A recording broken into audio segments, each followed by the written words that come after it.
మీద 28,000 అక్రమ కట్టడాలు అక్రమమైన బిల్డింగ్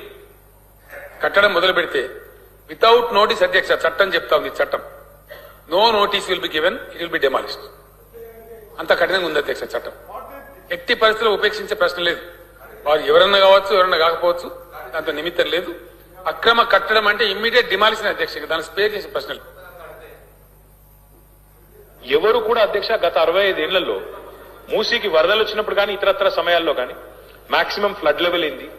బఫర్ ఏంది దాని ప్రాపర్ అసలు మార్కింగ్స్ ఏంది ఇది ఏది కూడా ఎన్నడూ కూడా మా దగ్గర ఎక్కడ కూడా డేటా లేకుండే అధ్యక్ష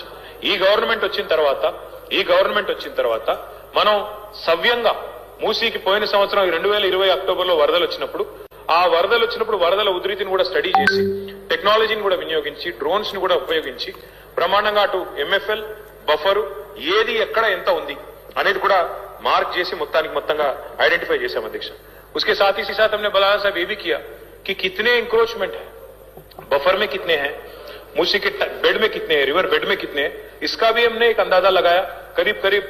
10,000 तक कुल मिला के स्ट्रक्चर है 10,000 तक है उसमें मलकपेट में भी है अंबरपेट में भी है कई सारे जगह आप भी जानते हैं मैं भी जानता हूं एक दिन में ही आए नहीं बहुत सालों से चलता आया तो ये सब वहीं पे है ఎంక్రోచ్మెంట్ చూస్తే దగ్గర 10,000 తుర్క చెరువు ఉంది దాని కింద ప్రగతి నగర్ చెరువు మొత్తం ఆ ఛానల్ మొత్తం కబ్జాలే దాని మీద ఇల్లు కట్టాం సో దానివల్ల ఏమైందంటే ఇక water there was no other way to go but to enter into residential layouts నిర్దాక్షిణ్యంగా కొట్టిపారేయండి బుల్డోజర్లు పెట్టి మన జేసీబీలు పెట్టి ఎవరు అడ్డమొచ్చినా కూడా పోలీస్ సపోర్ట్ తీసుకుని కొట్టిపారేయండి డోంట్ స్పేర్ ఎనీబడి నిర్దాక్షిణ్యంగా వ్యవహరిస్తాం ఇప్పుడు